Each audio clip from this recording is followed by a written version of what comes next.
Bom dia, bem-vindos ao Discurso Direto, programa de entrevistas do Novo e da JETV, disponível nos sites do Novo e do Jornal Económico.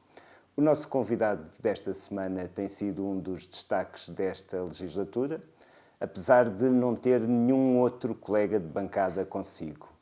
Aos 50 anos, depois de ter sido eleito deputado do Parlamento Europeu e vereador da Câmara de Lisboa, Rui Tavares é o deputado único do LIVRE.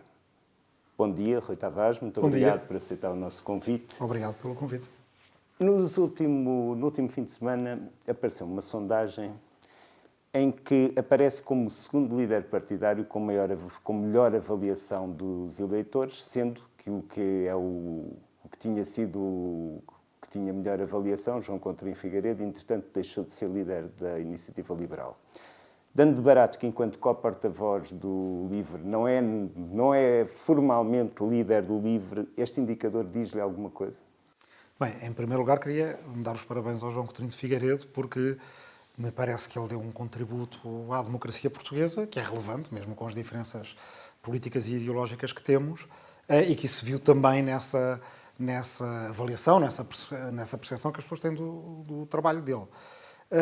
Quanto ao que ao LIVRE e a mim me diz respeito, enquanto representante do LIVRE na Assembleia da República, acho que uma das missões principais ainda não é primeiro ano na Assembleia da República, mas quase, seria provar que é possível fazer política de uma maneira diferente, de uma maneira que corresponde aos nossos valores, que é também prática na família política a que pertencemos, que é a da esquerda verde europeia, com propostas que são concretas e com uma visão de futuro.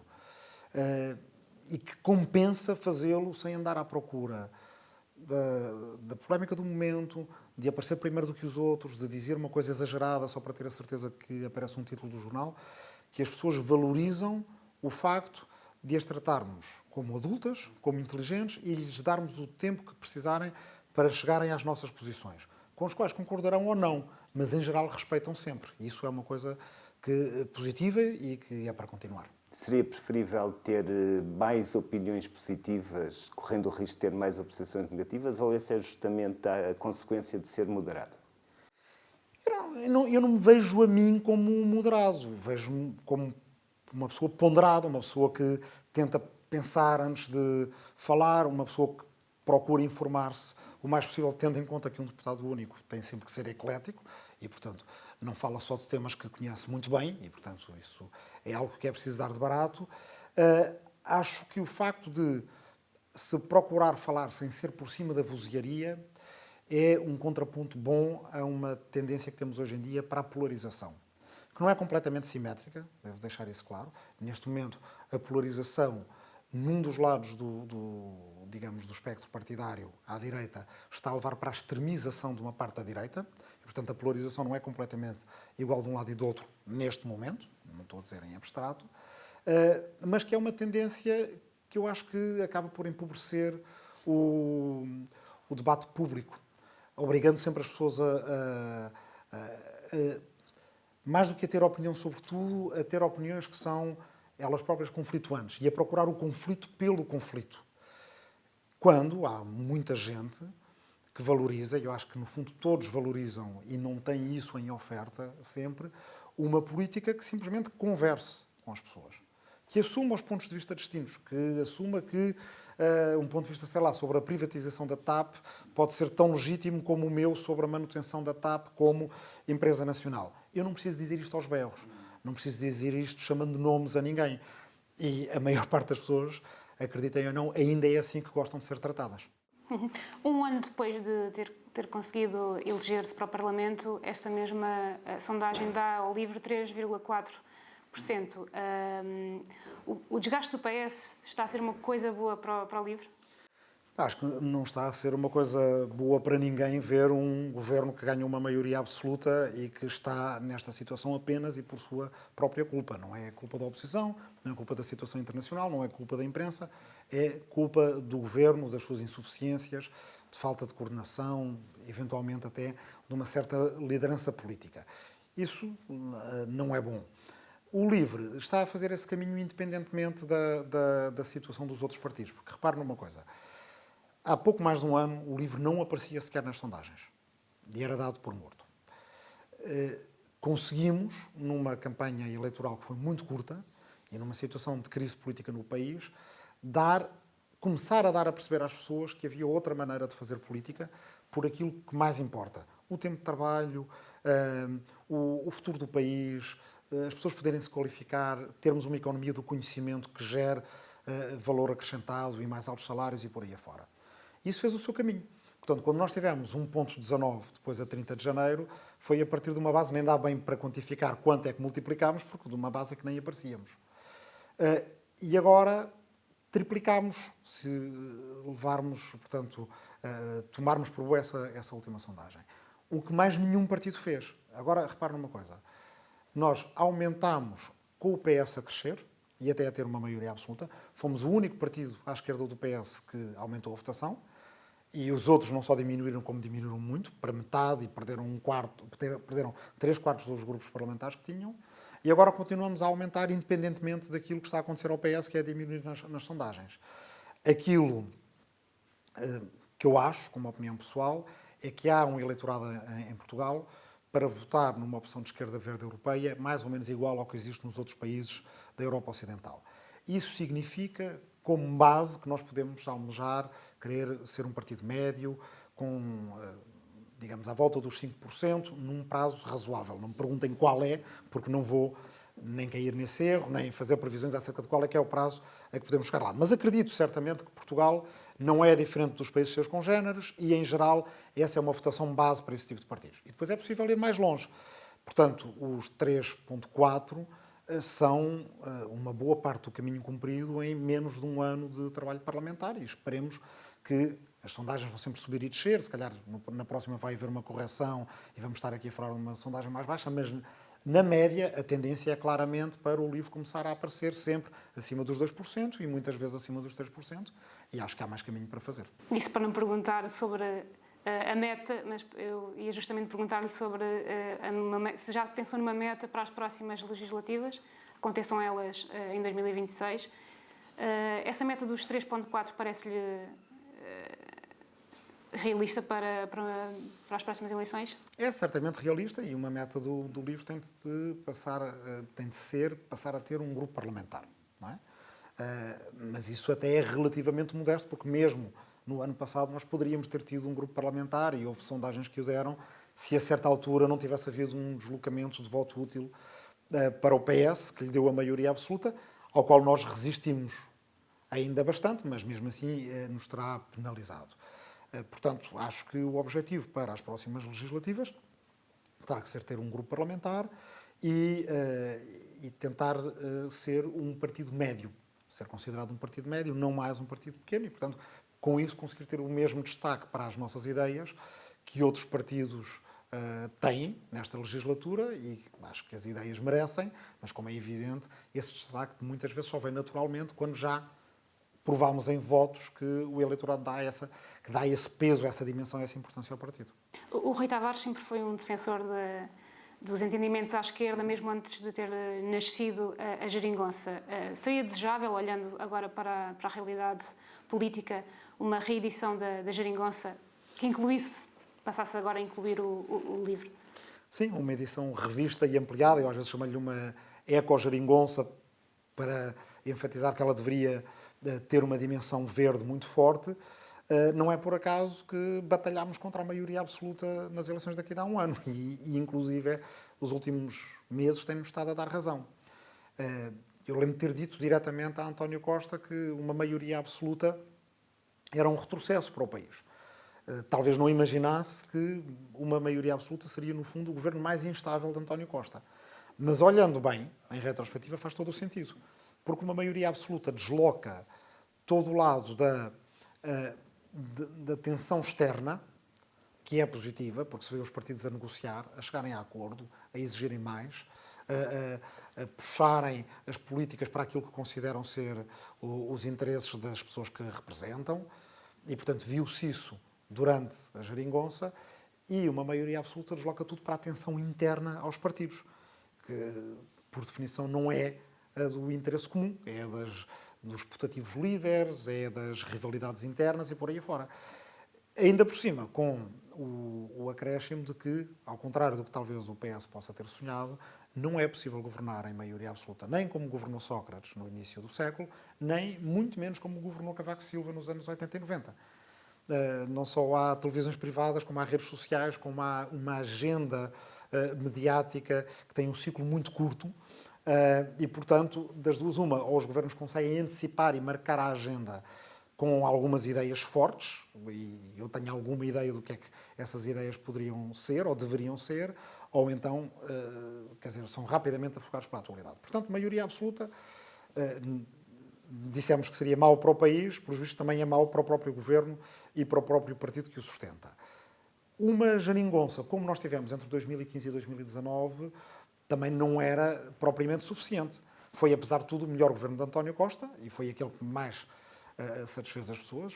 Isso não é uma opinião tão objetiva quanto possível que nós podemos ver olhando para os resultados eleitorais de 2019. Todos os partidos que estavam na geringonça ou defendiam a geringonça aumentaram os seus votos. A esquerda teve o melhor resultado em muitas décadas no seu conjunto e, portanto, os portugueses em geral validaram a primeira geringonça. O que é que se esperava entre 2019 e 2021? Que houvesse uma geringonça melhorada. Que os acordos escritos, em vez de serem bipartidários, PS, PCP, PS, Bloco, PS, PEV e por aí afora, que passassem a ser um acordo de governação, como acontece na Alemanha, como acontece em vários outros países. Nós dizíamos na campanha, acordo assinado é governo escrutinado, e, portanto, talvez algumas coisas que estão a passar não se teriam passado.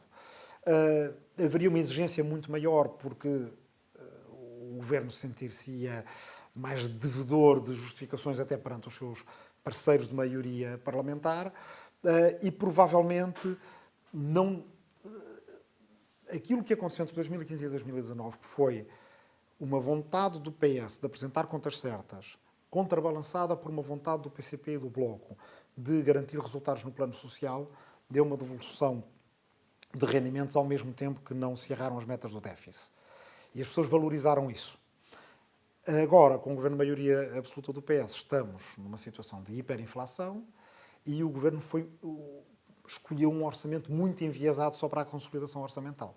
E as pessoas sentem falta do pilar social. Essa é mais uma das grandes razões porque uma maioria absoluta não é positiva e porque as pessoas neste momento estão a avaliar mal esta maioria absoluta. Portanto, diria que o PS é vítima de si próprio. É um vício intrínseco. Eu usei essa expressão exatamente nesse debate com António Costa, portanto, aqui há um ano, e ele estava a queixar-se da intransigência de PCP e Bloco naquelas negociações que levaram ao colapso da anterior maioria parlamentar, à dissolução do Parlamento, e não negando que possa ter havido essa intransigência disso, está a culpar-se, está a apresentar-se como vítima de uma situação de que é corresponsável. Porque, na verdade, em 2019, esta parece quase pré-história, ainda era suposto estarmos nessa mesma legislatura, ele, com a vitória eleitoral que teve, poderia perfeitamente ter chegado aos outros partidos e ter dito: meus senhores, vamos continuar a trajetória que tivemos até agora, mas agora precisamos de mais exigência. Mais exigência, precisamos de papéis assinados, precisamos de saber para onde é que vamos, precisamos dizer ao país para onde é que vamos. Fez exatamente o contrário. Ele tinha umas pseudo-facilidades por parte do Presidente da República, que disse que não precisava de acordos assinados, ao contrário de Cavaco Silva. Essa é outra das ironias da história. Cavaco Silva foi mais amigo da geringonça do que Marcelo Rebelo de Sousa. Qual é que acha que esteve melhor, Cavaco Silva ou Marcelo Rebelo de Sousa, nesse ponto? Em relação a esse ponto, eu sou favorável a acordos assinados. Acho que dá uma previsibilidade ao país, dá uma capacidade de escrutínio à cidadania que é muito maior. E, portanto, Cavaco Silva, se calhar, não foi por essas razões, mas acabou por exigir uma coisa que é banal na modernidade política na Europa. Marcelo Rebelo de Sousa não exigiu. Portanto, deu aquilo a que eu chamo uma pseudo-facilidade. Parecia fácil à partida. E António Costa disse: então, ok, muito bem. O PCP também não quer acordos escritos e assim não há acordos escritos para ninguém e vamos navegar à vista. Não é? Aquilo a que nós podemos chamar um certo vamos lá verismo do Primeiro-Ministro. Deu no que deu. Falando justamente de Marcelo Rebelo de Sousa, dá por garantido que esta legislatura vai durar até ao fim? Face ao que tem acontecido nos últimos meses, à sucessão de casos, a ministros importantes a serem envolvidos em investigações complicadas? Eu agora podia dar, se calhar deveria dar aquela resposta típica que é: eu estou a fazer política no Parlamento, numa função de representação, e não a ser comentador. Quando escrevia na imprensa acerca de política, eu disse acerca da primeira legislatura de António Costa, na chamada geringonça, muita gente dizia que ia acabar a meio. E eu disse sempre: vai durar a legislatura toda. E em relação à segunda, que muita gente achava que se iria repetir, eu na altura só falhei um bocadinho na previsão, porque disse que poderia ser a seguir à presidência portuguesa, que foi no primeiro semestre de 2021, com as eleições legislativas em simultâneo com as autárquicas desse ano. Portanto, falhei porque não foi aí, foi uns meses depois. E, portanto, tendo acertado na primeira e na segunda legislatura, é com algum pesar que digo que eu não tenho nenhuma previsão para a terceira legislatura, o que já de si é significativo, porque uma legislatura de maioria absoluta, em princípio, não há razão nenhuma para que não dure o ciclo todo até 2026. Mas não consigo profetizar, e acho que ninguém consegue neste momento, e isso de si não é positivo para o país. Nesse cenário, neste momento temos sondagens e o Rui já se referiu que haveria um problema de governabilidade à direita. Nós temos sondagens que projetam maioria de deputados a uma soma difícil entre PSD, Iniciativa Liberal e Chega, já dando barato que não haverá CDS. Num cenário desses, o que é que o LIVRE estará disposto a fazer para impedir que André Ventura chegue ao poder? Bem, nós temos uma situação muito séria em Portugal, mais séria talvez do que a maior parte do comentariado tem conseguido analisar em público. Por um lado, uma extrema-direita que é mais extrema do que a extrema-direita em muitos países da Europa Ocidental. Em Portugal nós tendemos a menorizar, não é? Como vivemos muito tempo sem uma extrema-direita parlamentar, achávamos que éramos especiais por isso, não éramos, só tínhamos mais sorte, talvez. Depois passámos a ter uma extrema-direita parlamentar e este digamos, o fantasma não volta para dentro da garrafa. Quer dizer, é um problema que vai estar connosco durante bastante tempo. E, como mais extrema, com um discurso, por exemplo, mais racista e mais xenófobo, e mais racista internamente, com um discurso anti-cigano, que é a todos os títulos, enfim, revoltante, e que não vemos, quer dizer, hoje em dia Marine Le Pen já não fala assim, quer dizer, a Itália, mesmo a extrema-direita italiana, com raízes pós-fascistas muito claras, não fala assim. Portanto, aqui em Portugal é pior, e as pessoas ainda não se deram conta disso. Temos um problema, também ele pior, de ambiguidade à direita acerca do que é que se faz com isto. E isto é um ciclo que se alimenta assim mesmo.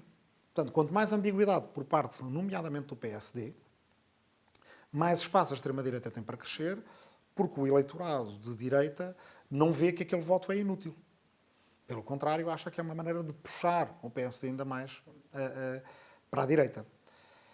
E isso vai nos colocar perante uma situação de pressão sobre o Estado de Direito, o nosso regime democrático, o nosso quadro de valores fundamentais, precisamente quando o 25 de Abril está a fazer 50 anos. Quer dizer, um desses partidos acha que a Constituição é para, digamos, rasgar e substituir por uma nova com elementos claros e até assumidos de algum autoritarismo. Sim, fala-se de uma quarta república. Uma quarta república, presidencialismo, rever os limites materiais da Constituição e, portanto, a partir daí poder mudar a Constituição, quer dizer, até nos seus pilares fundamentais e por aí afora. Perante isso, o que é que a esquerda, não só o LIVRE, mas a esquerda deve fazer? Bem, em primeiro lugar, a esquerda deve ser consequente. E é por isso que, quando há bocadinho a Melissa perguntava sobre se a geringonça, se uma convergência à esquerda ainda seria uma proposta de presente e de futuro, a resposta é sim.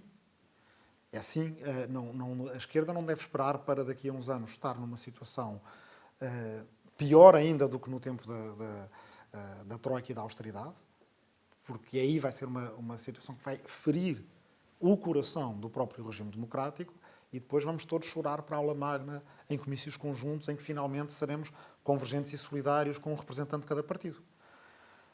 Se essa é uma possibilidade, e é, porque a direita não resolveu ainda o seu problema político, a esquerda deve ser consequente na defesa não só da convergência em torno dos seus valores sociais e do programa conjunto que tem, SNS, Serviço Público e por aí afora, mas capaz de fazer diálogos com o centro e com a direita em termos de defesa do Estado de Direito, da democracia e dos direitos fundamentais. É essencial haver uma direita democrática em Portugal que sinta que é respeitada, que tem capacidade de diálogo e que tem alternativas à sua cooptação pela extrema-direita. Nós já vimos noutros países o que é que dá quando a direita se deixa cooptar pela extrema-direita, e em Portugal nós devemos preservar um arco constitucional e democrático de respeito e diálogo mútuo que facilite que a direita depois possa resolver a sua crise. E a esquerda deve estar pronta para governar de forma consequente, de forma convergente, mesmo quando agora o PS tem uma maioria absoluta. Aliás, o PS devia governar como se não tivesse uma maioria absoluta. Admite, assim, um entendimento que envolva o PSD, a Iniciativa Liberal e o LIVRE? Não, eu não acredito que seja preciso um entendimento desse em termos de governação. E os programas políticos são demasiado diferentes para ser preciso esse tipo de entendimento. O que eu acho é, no plano em que estamos hoje, eu acho muito importante que a defesa da Constituição e dos direitos fundamentais não seja uma causa só à esquerda, que abarca a direita. Mas aí o LIVRE e outros partidos de esquerda deviam estar preparados para a eventualidade de ter que viabilizar um governo PSD iniciativa? Nessa situação, a esquerda tem mais votos do que... Não, mas se não tiver... A esquerda, no seu conjunto, ter menos votos do que o PSD e a Iniciativa Liberal, isso neste momento não é um cenário realista, nem um cenário plausível. Portanto, acho que ainda antes de chegarmos aí, a esquerda teria que estar pronta para fazer valer os seus votos e apresentar ela própria uma alternativa de governação. E se essa alternativa de governação não tivesse também maioria na Assembleia? Era o ciclo da ingovernabilidade... Isso é um cenário mais longínquo e implausível ainda, portanto, acho que não nos devemos pronunciar acerca Fazemos dele. especialmente esta pergunta porque a moção de estratégia do candidato, de Rui Rocha, agora eleito presidente da Iniciativa Liberal, é muito claro quando diz que rejeita acordos com PS, Bloco de Esquerda e PCP e Chega, mas não inclui o LIVRE e o PAN nesse lote de partidos. Bem, não sei se estão à espera de ter uma maioria parlamentar e é o PAN e LIVRE, não me parece que seja o caso. Ou simplesmente decidiram não mencionar partidos que não tenham grupos parlamentares, ou então não nos responderam a essa pergunta, curiosamente. E não responderam a essa pergunta, tanto quanto eu tenha percebido, até aos próprios congressistas. Repare, essa pergunta deve de facto ser devolvida à Iniciativa Liberal. Os liberais, no resto da Europa, são liberais que não fazem do antissocialismo a sua principal bandeira. Pelo contrário, são liberais que governam com socialistas. E governam com ecologistas, com verdes europeus também. São liberais, os liberais alemães, os liberais holandeses e por aí afora, que sabem que o seu principal inimigo é a extrema-direita. Quer dizer, eu acho estranho que em Portugal parece ser o país onde existe um partido liberal cujo principal inimigo são os socialistas em vez de serem os iliberais. Que nos Açores são capazes de estar uma solução de governo que conta com os iliberais e não parecem desconfortáveis com isso. Isso, pelo menos, não parece ser tema de debate. Mas, todos os dias entram numa guerra cultural anti-esquerda, anti-socialismo, que faz mais lembrar o tipo de guerra cultural que nós vimos acontecer no Brasil do que aquilo que acontece na Europa, onde há uma naturalidade. Quer dizer, esta coisa de dividir os países europeus em países liberais e países que não são liberais. Quer dizer, todos os países europeus, os países do modelo social europeu, contam com liberais, com socialistas, com ecologistas, com democratas cristãos, evidentemente, e até com eurocomunistas.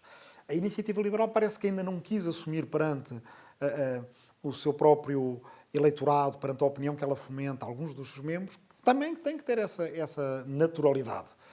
E, portanto, enquanto não tiver, está-se a encostar a um canto que ainda por cima vai partilhar com antiliberais declaradíssimos. Isso é um problema que aí ela terá que resolver. Se vier a colocar-se a hipótese da ida do LIVRE para o governo, mais provavelmente com o PS, mais depressa se via, em que ministério que se via, por exemplo, o Rui Tavares? Não acho que... Não tem essas ambições governativas? Se fôssemos falar das minhas ambições e projetos de vida, provavelmente estaríamos mais no quadro de uma entrevista sobre história ou sobre livros do que estarmos aqui agora. Portanto, eu nunca pensei nem que seria fundador de um partido, nem que estaria no Parlamento, nem muito menos da maneira como aconteceu. Portanto, não vale a pena falar de planos a esse nível. Acho que em Portugal temos que perceber uma coisa importante. Por toda a Europa e nos países com que nós nos comparamos, não é normal haver maiorias absolutas e mesmo os blocos centrais são, digamos, soluções de recurso em situações excepcionais. E, portanto, a política é política de alianças.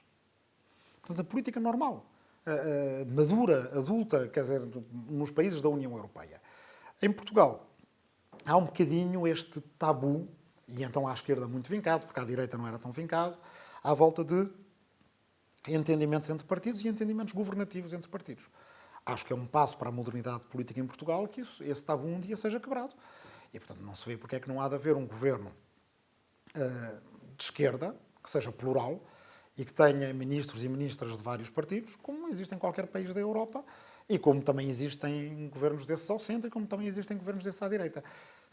E esta sondagem de que estávamos a falar há bocado dá um bocadinho de indicações nesse sentido.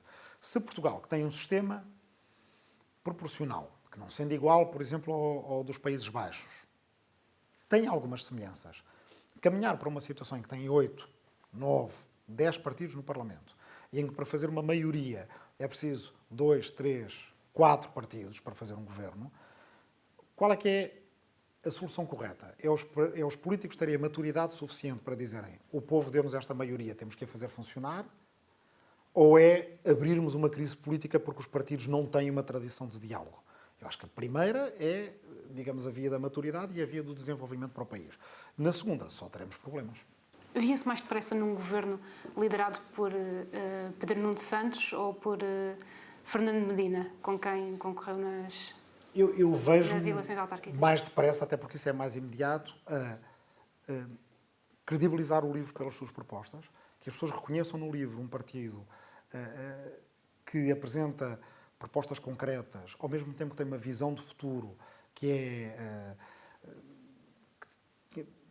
é audaz, de um futuro ecológico, social, democrático, de uma União Europeia que seja uma democracia europeia, que tem elementos que são muito inovadores, como desde a semana de 4 dias até às discussões sobre o rendimento básico incondicional e testes, projetos piloto com o rendimento básico incondicional e por aí adiante poderíamos ir.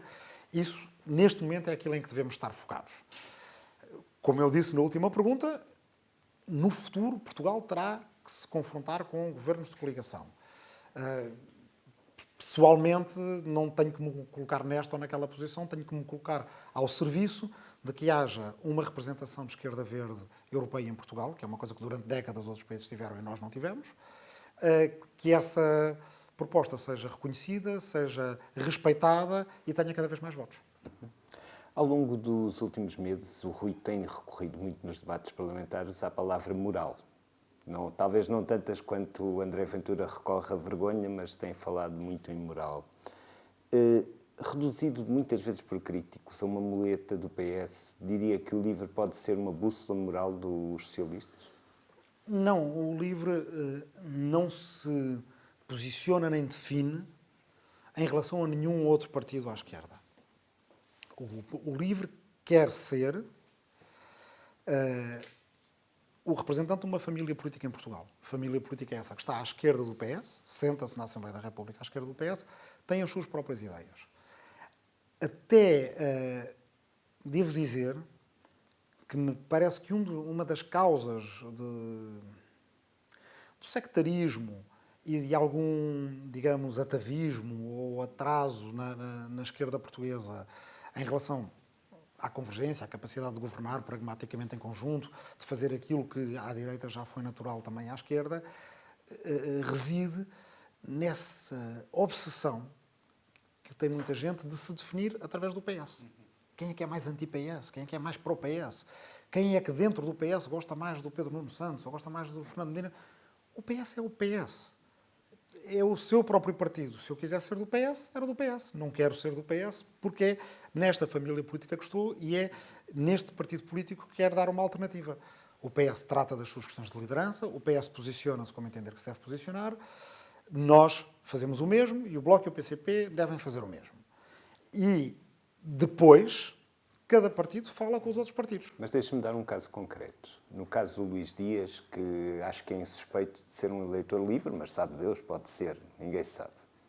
Foi bastante visível que o Rui ficou bastante chocado com a falta de empatia que estava a ser demonstrada pelo governo com ele. E o que é certo é que acabou por haver consequências, acabou por se resolver essa situação.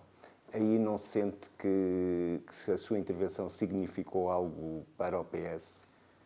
Não, eu não sei se a minha intervenção significou algo. Se significou algo, é bom porque estava ali um concidadão nosso que aquilo podia ter acabado em tragédia. Não é? Já estava ali há muito tempo e havia quase que uma espécie de mal-entendido em que ele queria ser ouvido. Sim.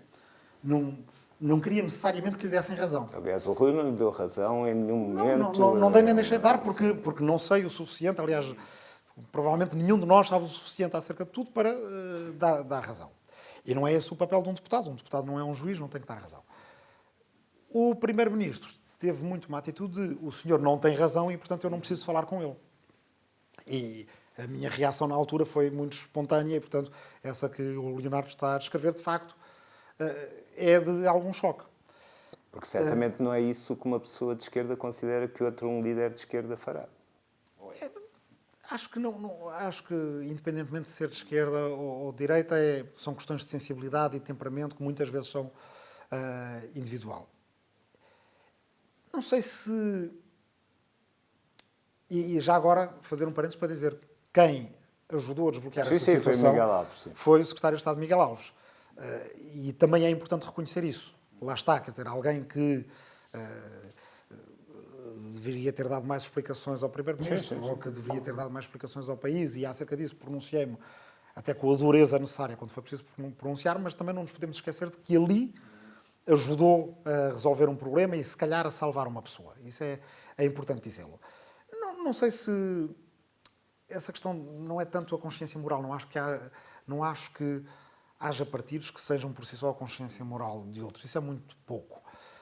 Acho é que a pluralidade democrática nos ajuda a todos a ser melhores. E lá está.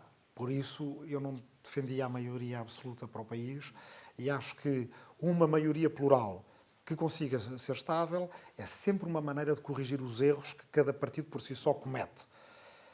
É mais duro, é mais exigente, sem dúvida nenhuma, não é? Não é aquela tranquilidade de quem tem uma maioria absoluta no Parlamento e passa o que quer. Só que essa tranquilidade paga-se e a outra tensão compensa. Uhum. O LIVRE tem votado com a abstenção, tem deixado passar os orçamentos, que passariam na mesma, de qualquer forma, os orçamentos do Partido Socialista e agora rejeitou a moção de censura que a Iniciativa Liberal apresentou. Não havia motivos para censurar o Governo? Sim, mas há uma distinção entre haver motivos para censurar o Governo e haver motivos para aprovar uma moção de censura, não é? Quer dizer, sendo a palavra a mesma, o instrumento legal constitucional da moção de censura significa uma coisa muito concreta e muito séria e que é só para ser utilizada de uma forma séria.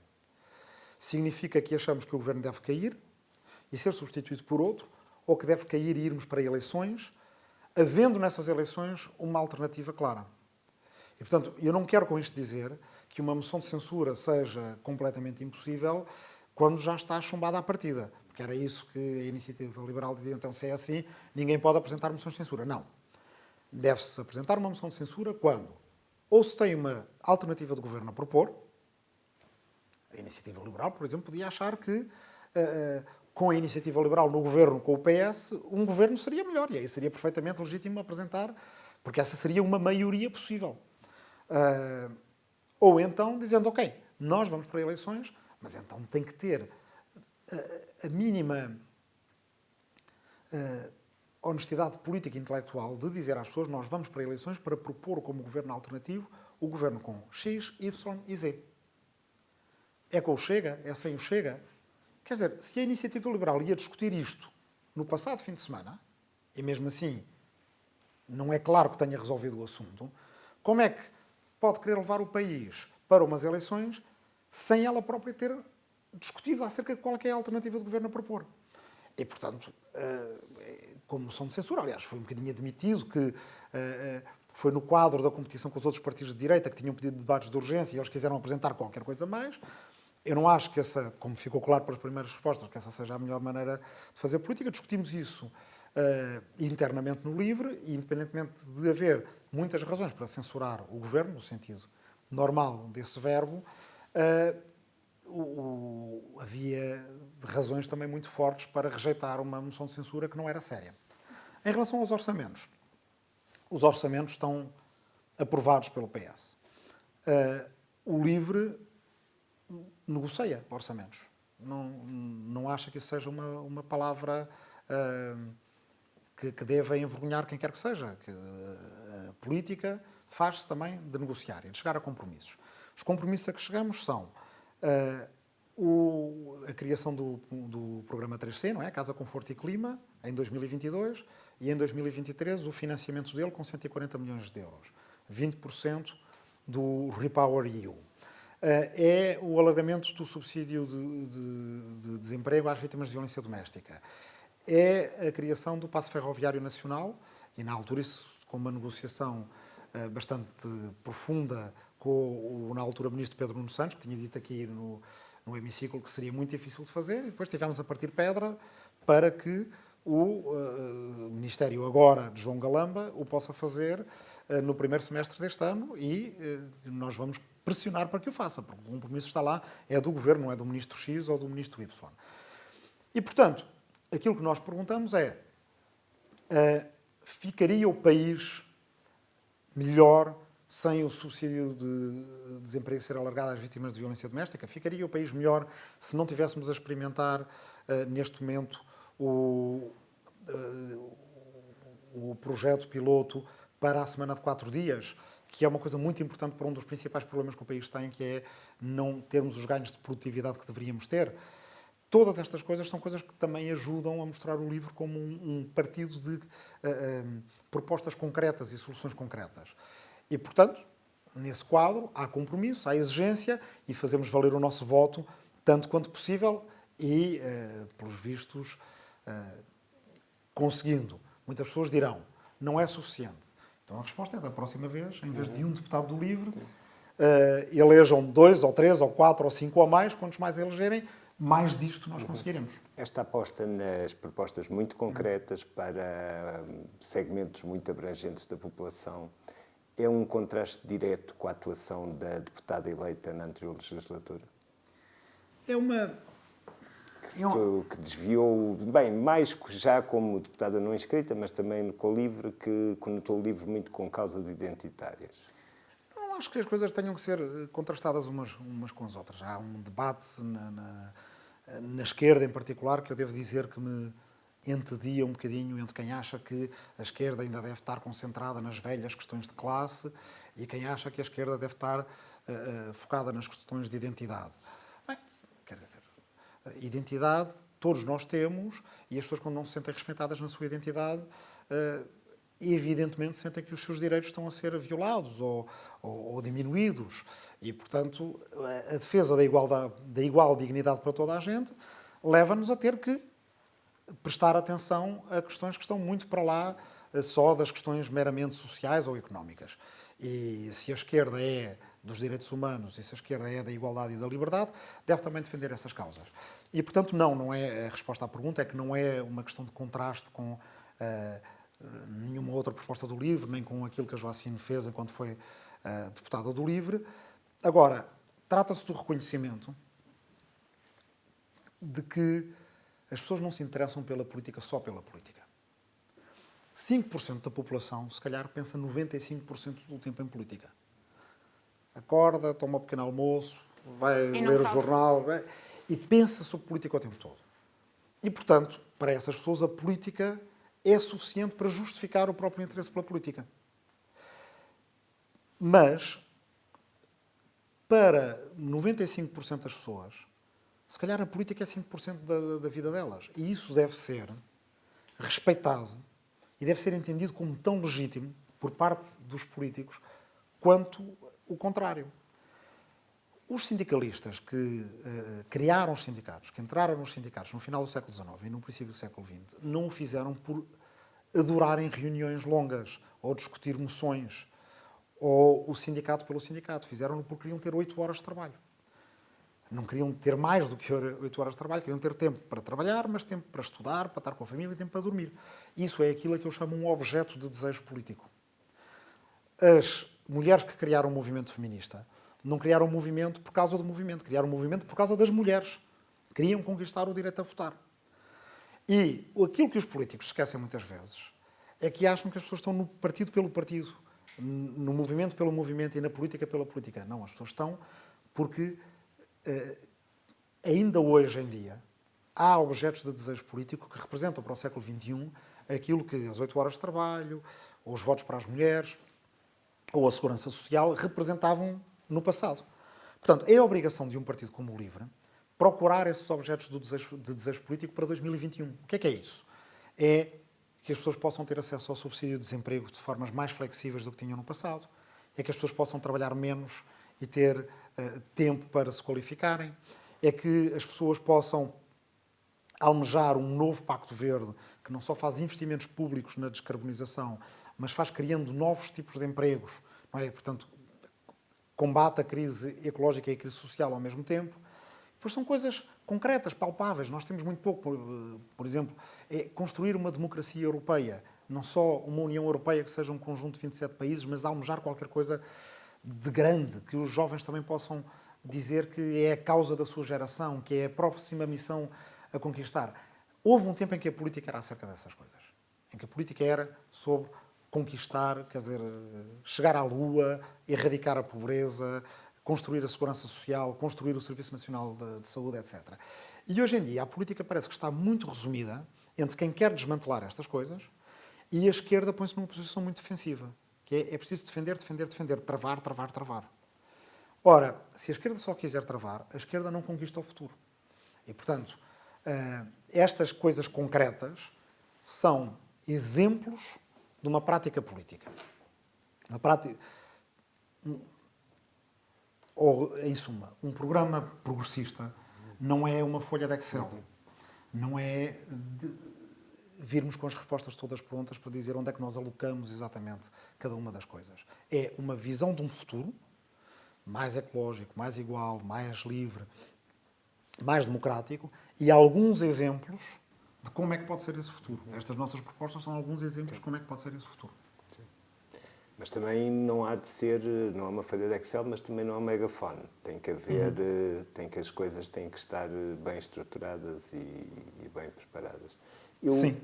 Eu pergunto-lhe, para terminar, se consolidar o papel de representante da esquerda ecológica, ecologista, europeísta em Portugal, depende de eleger para o Parlamento Europeu nas próximas eleições. É importante porque o LIVRE é um partido candidato a fazer parte dos verdes europeus. Nós já nos sentimos em Portugal a voz dos verdes europeus. Não deve haver nenhum partido em Portugal que tantas vezes mencione a sua própria família política e não é por acaso, é porque precisamente essa família política vê a democracia europeia como, digamos, um projeto de futuro. Talvez a única maneira de termos voz na globalização da Europa, poder falar diretamente para um Biden, ou um Xi Jinping, ou um Modi, ou um Lula, ou um Putin e conseguir participar na construção de uma globalização mais justa. E, portanto, Portugal tem que ter ideias aí, tem que estar presente. Também é um elemento importante para que o partido seja reconhecido enquanto parte desta família política cá dentro e no resto da Europa, e também é um elemento importante numa estratégia para que precisamente o LIVRE possa vir a ser um partido médio depois, quando tivermos as eleições legislativas lá mais à frente. Muito obrigado, Rui. Resta agradecer ao nosso convidado. O Discurso Direto volta na próxima semana com mais protagonistas da vida política, económica e social de Portugal. Contamos convosco também.